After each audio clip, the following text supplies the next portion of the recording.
Non è una regina da sfidare, è una dea da temere.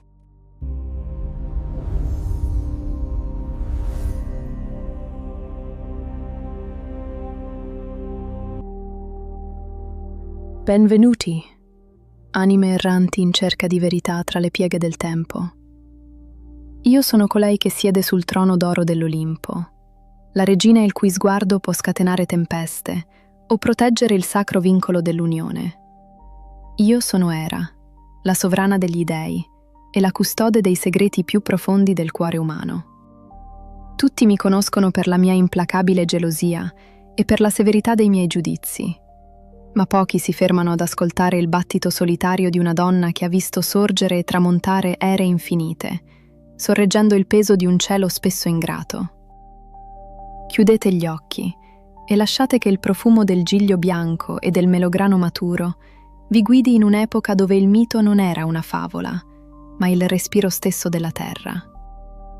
Immaginate di trovarvi sulle vette dell'Argolide, dove il vento sussurra tra le colonne di marmo dei miei templi, mentre il sole tramonta tingendo di porpora le acque del mare Egeo. Sentite il fruscio delle piume dei pavoni che ornano il mio giardino, i cui occhi vigilano sul mondo intero per mio conto. Il tempo non ha potere su queste memorie, eppure, se dovessimo contare i secoli, dovremmo tornare indietro di migliaia di anni, ben prima dell'anno zero, in quei secoli avanti Cristo in cui gli uomini offrivano libagioni sperando nel mio favore. Non ero solo la sposa tradita che i poeti amano descrivere.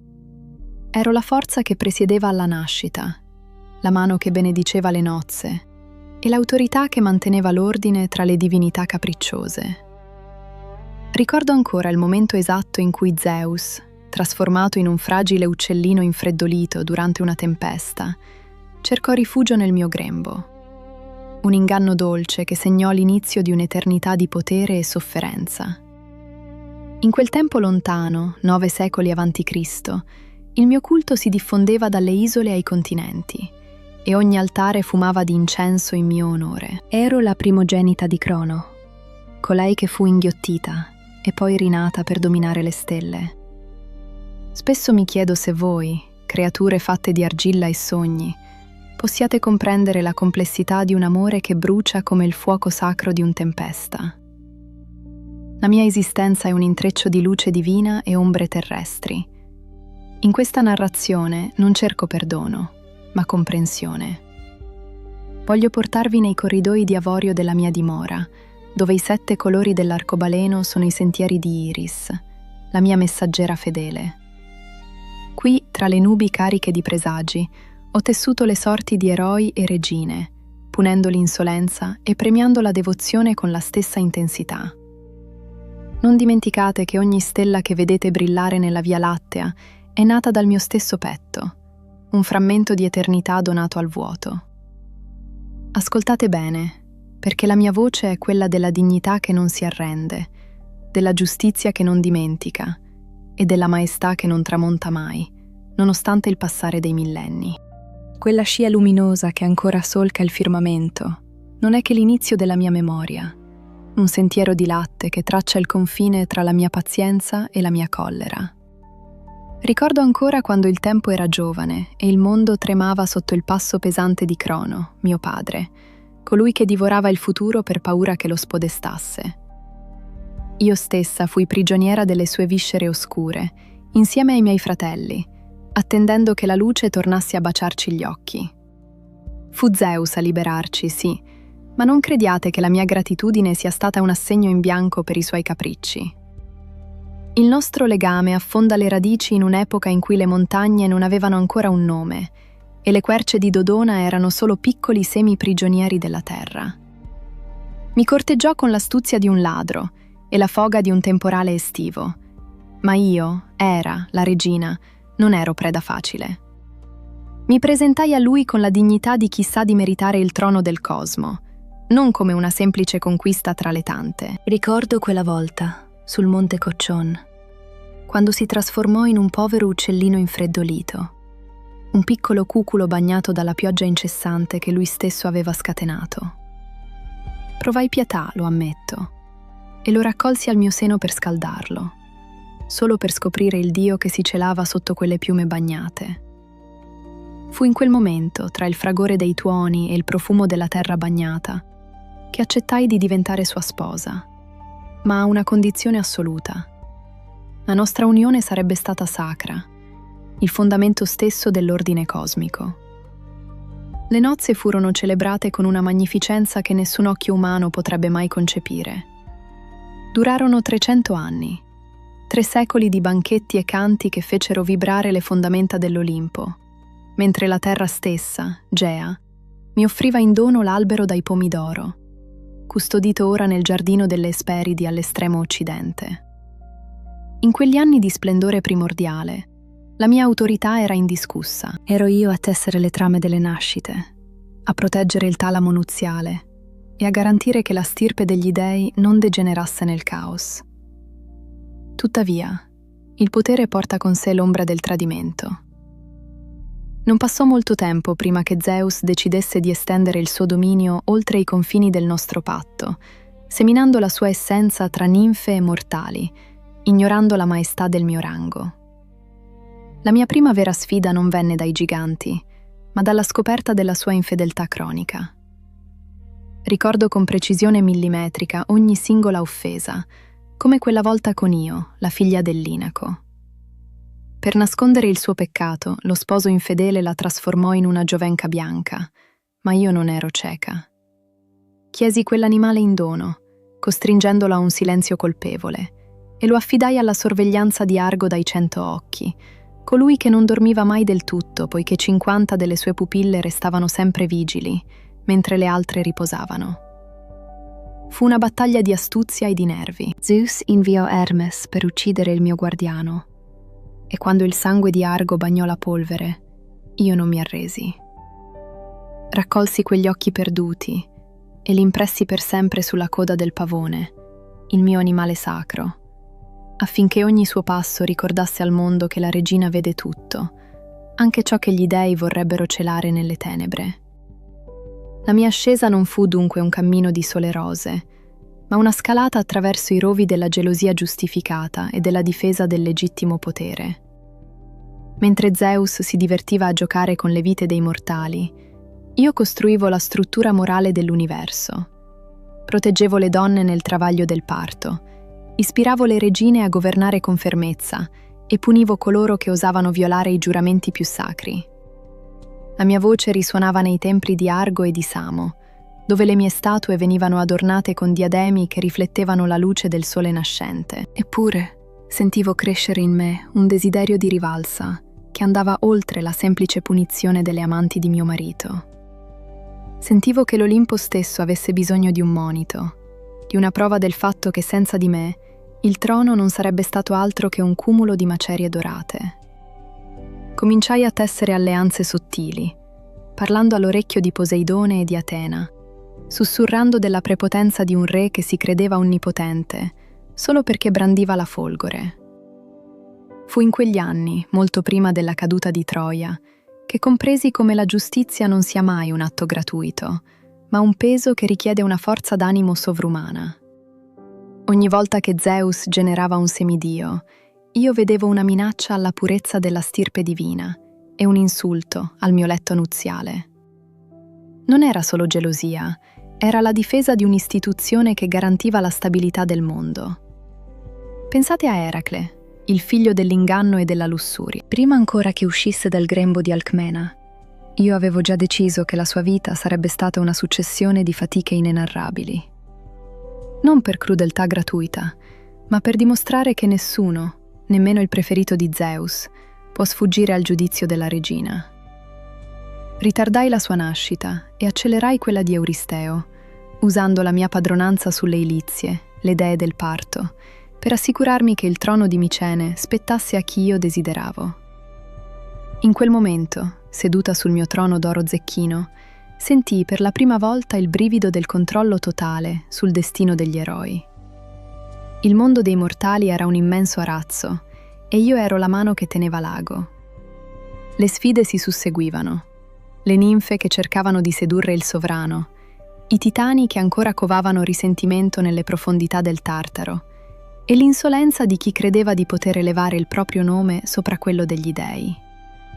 In ogni occasione la mia risposta era implacabile. Non c'era luogo, dalle vette innevate del Caucaso alle rive sabbiose del Nilo, dove il mio sguardo non potesse giungere. La mia maestà si nutriva della devozione di coloro che comprendevano l'importanza del limite. Un uomo senza legge è una bestia, un Dio senza vincoli è un tiranno, ed io ero la legge e il vincolo. Durante quegli anni di consolidamento del mio culto, vidi sorgere santuari in mio onore che sfidavano le nuvole. Ad Argo, il mio Eraion, divenne il centro della civiltà, un luogo dove il sacro si fondeva con l'umano in una danza di sacrifici e preghiere. Ma la mia mente tornava sempre lì, a quella gerarchia olimpica che troppo spesso vacillava sotto i colpi dell'ego di Zeus. Ricordo la congiura che ordì insieme agli altri dei. Riuscimmo a incatenarlo al suo letto mentre dormiva, usando corde di cuoio intrecciato che nemmeno la sua forza sovrumana poteva spezzare. Fu un istante di puro trionfo. Per un attimo, l'ordine era stato ripristinato secondo i miei canoni, ma il destino, o forse il tradimento di Teti, che chiamò il centimano Briareo in soccorso, ribaltò di nuovo le sorti. Zeus mi punì in modo atroce, appendendomi tra il cielo e la terra, con incudini d'oro attaccate ai piedi e catene d'oro ai polsi. Quel dolore non spezzò il mio spirito. Lo temprò come il bronzo nel fuoco della fucina di Efesto. Mentre penzolavo nel vuoto, guardando le nuvole scorrere sotto di me e sentendo il peso delle incudini tirare le mie membra divine, giurai a me stessa che non avrei mai più permesso a nessuno di umiliare la mia dignità. Quella sofferenza divenne la mia corona invisibile. Da quel giorno la mia strategia cambiò.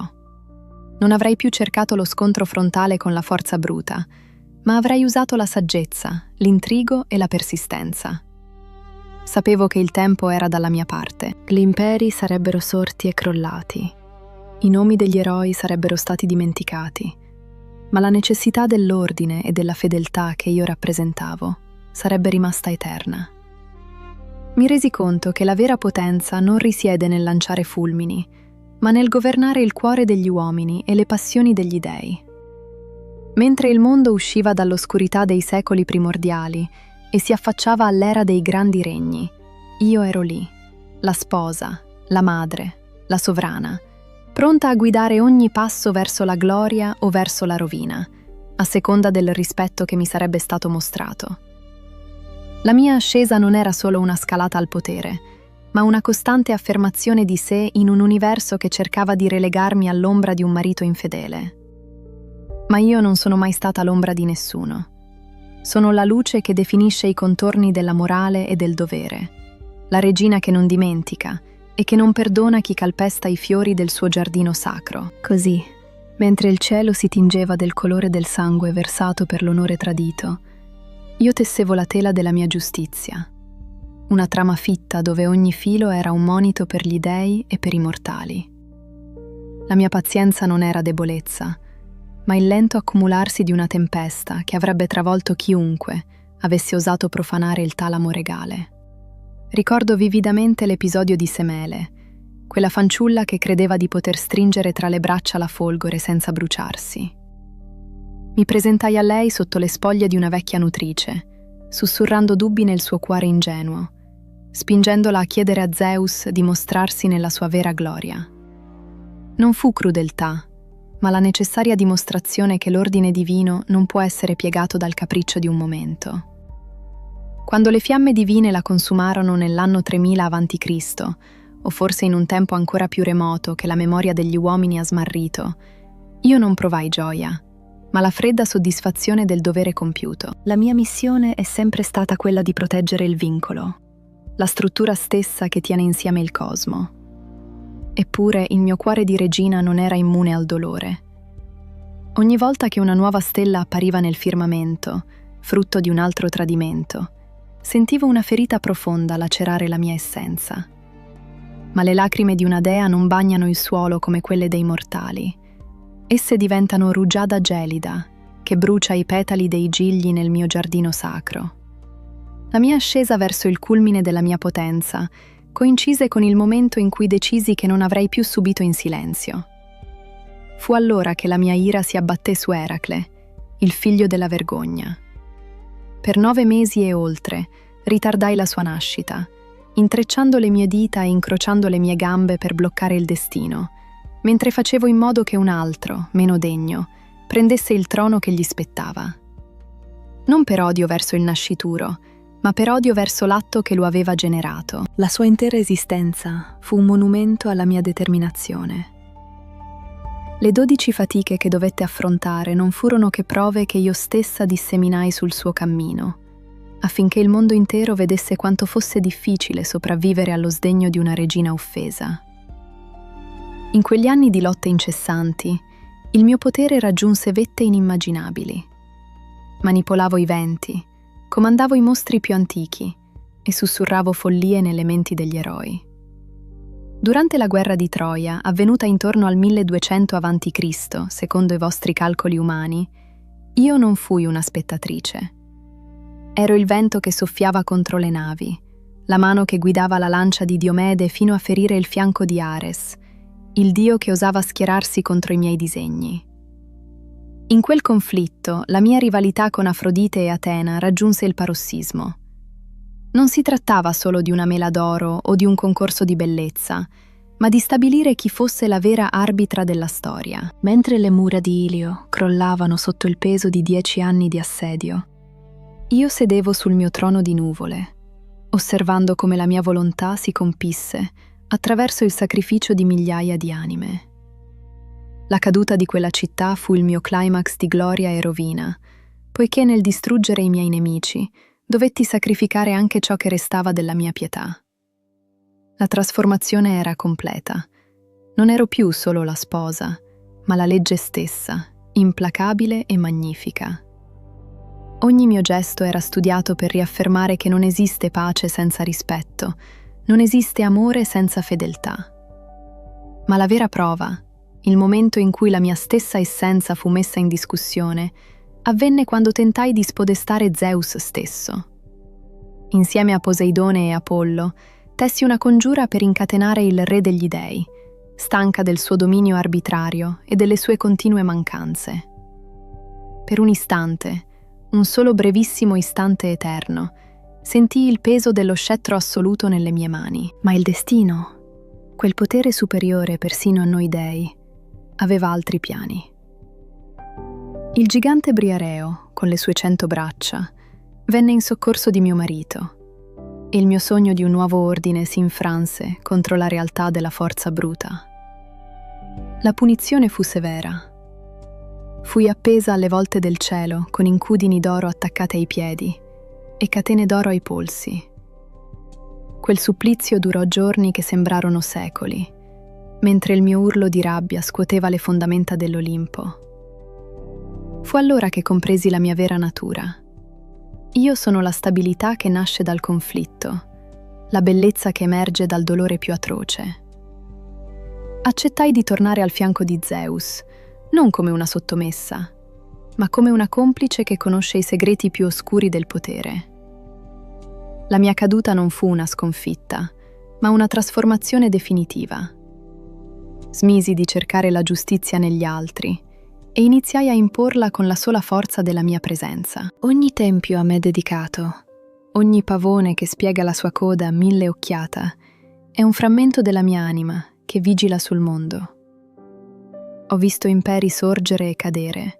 Ho visto le stelle cambiare posizione nel corso di 5000 anni d.C., eppure la mia voce continua a risuonare tra i pilastri dei templi in rovina. La mia trasformazione in un'entità di puro principio morale mi ha resa eterna, ma mi ha anche isolata in una solitudine dorata. Sono diventata la custode di un fuoco che riscalda, ma che può anche incenerire chi si avvicina senza il dovuto timore. Il mio destino finale non è scritto nelle stelle, perché io sono colei che le stelle le ha poste al loro posto, per ricordare a ogni donna e a ogni uomo che l'onore è l'unica moneta che conta nel mercato dell'eternità. Ogni volta che un matrimonio viene celebrato, io sono lì, tra i fumi dell'incenso e i petali di rosa, a benedire o a condannare, a seconda della purezza degli intenti. La mia corona non è mai stata così pesante.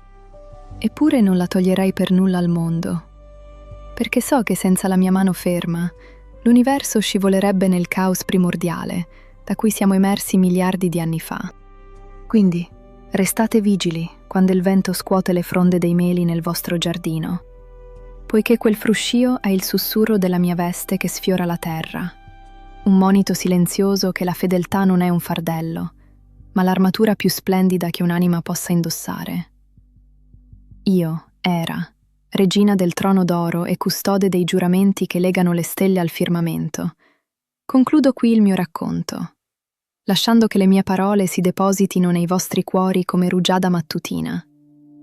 Ricordate che ogni promessa infranta è una crepa nel cristallo del cosmo, una ferita che io sola posso tentare di ricucire con fili di pazienza e giustizia. Ho visto sorgere e tramontare imperi. Ho osservato generazioni di amanti promettersi l'eternità sotto la luce d'argento della luna. E ho pianto per ogni volta che l'inganno ha prevalso sulla verità. Ma la mia speranza resta immutata, salda come le radici del Monte Olimpo. Perché finché esisterà un solo cuore capace di onorare il proprio legame, la mia missione non sarà stata vana. La storia del mondo è intessuta di questi fili invisibili, e io ne sono la tessitrice instancabile, colei che non dorme mai affinché l'ordine prevalga sul capriccio. In questo millennio che corre veloce, dove tutto sembra effimero e sacrificabile, vi chiedo di fermarvi e di ascoltare il battito del vostro onore. È un suono antico, potente, che risuona dalle ere in cui gli dei camminavano tra i mortali, 800 anni avanti Cristo e ben oltre la fine dei tempi conosciuti. Non lasciate che l'oblio consumi la sacralità dei vostri atti, poiché sarete giudicati non per le vostre ricchezze, ma per la fermezza della vostra parola. Ora che il velo del mio mito si richiude, lasciandovi nel silenzio della riflessione, sento che altre ombre attendono nell'oscurità di essere illuminate dalla luce della narrazione.